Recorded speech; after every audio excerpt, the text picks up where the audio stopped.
right, man. So that's the certified hip hop. I was going through a couple of things because it seems to be like a lot of things happening in the music scene right now. The thoughts on our boy T. Scott. So I don't think he was accused of anything. So shed light on the whole like side of Prince and Travis Scott news run that was happening a couple days ago. Yeah. So basically, they revealed that Astroworld was written by, in large, Sci-Hi the Prince. From what I understand, granted, written at in least, large, or he has a lot of writing credits on the album.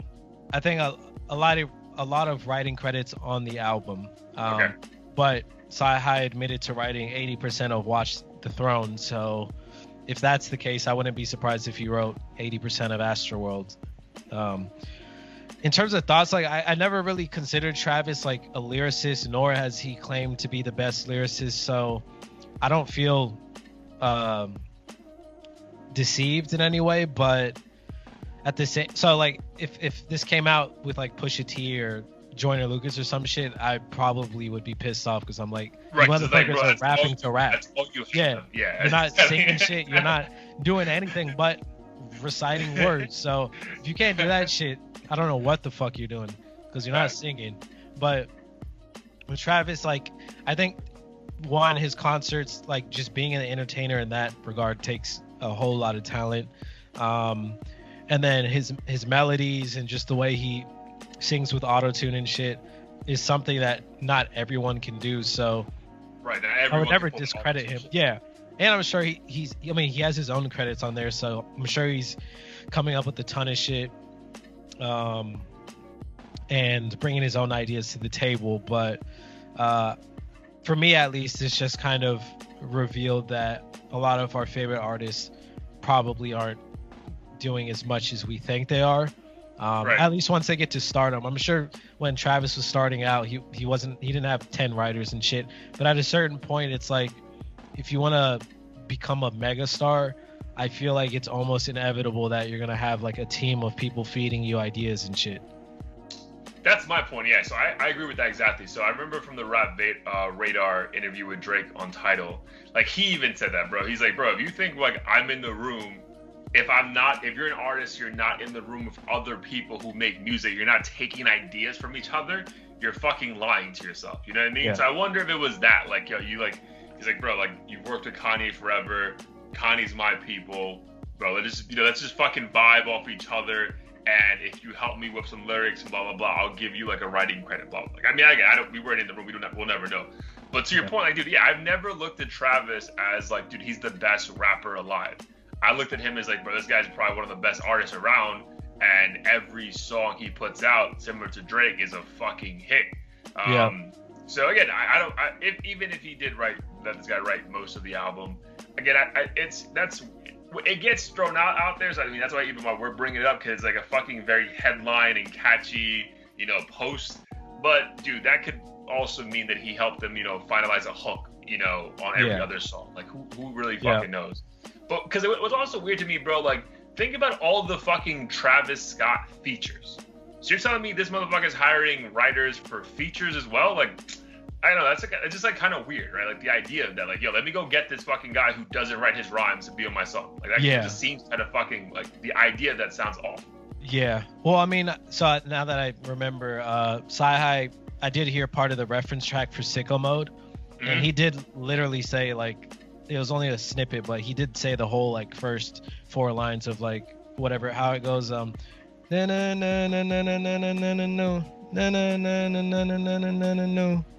just the whole first verse basically. So that just makes me assume he wrote like 80% of that song, which is one of the biggest songs, if not the biggest on the album. But yeah, like when it comes to people featuring Drake on their song and Travis, I guess that does kind of prove that they're not doing that they don't have ghostwriters doing everything, nor would I assume that in general, because again, no one's gonna, like, they had to get to this point on their own somehow. Like no one, people like you and I aren't fucking hiring ghostwriters to become megastars. Yeah, we're not making it tomorrow because that shit. Yeah. But at the same time, I could see someone featuring them for the brand power. Like, also true. Suppose they're like, fuck it, I want someone to do. I already have this hook written, but I want Drake to sing it, and we'll all be gravy. Like, I can see that shit happening. Yeah, you're right, because remember, I think we all spoke about this, like, I think offline. We never got to talk about it on air, but when Snoop Dogg admitted that Jay-Z wrote the entire still DRE song for Dre and Snoop Dogg. I mean, where like at the time you probably be like, there's no fucking way that, but dude, Snoop Dogg said it, like, yeah, dude, I didn't fucking write one lyric on that fucking diamond platinum song, you know what I mean? Yeah. So like, I thought he wrote, but I didn't know. I mean, I thought Snoop wrote, but I knew Dr. Dre didn't. And the funny thing is, you can hear. For a fact, Dre did not write any of the rhymes. No. Which is, I don't think, but again, he's never said he did it. So like, right. Oh, he did. Sorry, so that's fine. But you know, Snoop was known for being a fucking young, aggressive lyricist. So for a young, well, I guess not young, because still DRE, these motherfuckers are probably in their 40s already. But still, for those motherfuckers would be on top of their game. And for them to be like, yeah, I didn't write this shit. Like, dude, there has to be like a level of confidence. Like, if you know you could write this, but you're like, damn, this is better. So I wonder if like that also happens like Travis and Drake. Like, dude, like I know I can write my shit, but dude, this is better. So let me just fucking incorporate this into my own like way of thinking, which is kind of what I think Kanye does as well. I still like, I know he has a bunch of writers too, bro, but I still hold out to the idea that like, yo, maybe not gospel Kanye, but like old Kanye, like, dude. There's no way ghostwriters are writing this shit so cleverly for him all the time, bro. Because there definitely was like a formula for Kanye. Like, it was thought-provoking, but also fucking hysterical. Like, like how you get, like, you must have the best ghostwriters ever, bro. Because this shit just seems clever, and it seems just like you whenever we get a glimpse of you in interviews and stuff like that. Yeah, I mean, I hope he didn't use a ghostwriter for the Bleach asshole verse on No, that was all him. I saw an interview with Chance, and Chance was like, "Bro, really? Like, this is what you're doing right now?" Like, so that one seems very obvious that he didn't have a ghostwriter for it, but just wanted to double check. Yeah, that was all him apparently. But speaking of that, I know you mentioned Cudi. So apparently there's a joint Cudi Travis Scott album coming out. So your thoughts on the idea of those two? Because we got the Scotts like 3 months ago. That was a hit. I mean, I'm sure a lot of the Fortnite stuff had to do it, but I still listen to the song right now on my work and stuff. So the thoughts on a full album of those two going back and forth? Super excited. I think it'll be fire. And I don't give a fuck if Sci-Hi writes the whole thing. Oh. If anything, it might make it better. Who knows? Facts. Yeah, I do super. But it's crazy how like, dude, there has to be some shit like if a kid like grows up like watching Michael Jordan and then like gets drafted by the Bulls and then plays for Jordan for like one more year before he retires. Like, dude, just literally Travis Scott's name is like Travis Scott because of Kid Cudi. So the fact that you're gonna come out with a joint album with like your fucking hero, is pretty fucking wild, dude. Just think about it.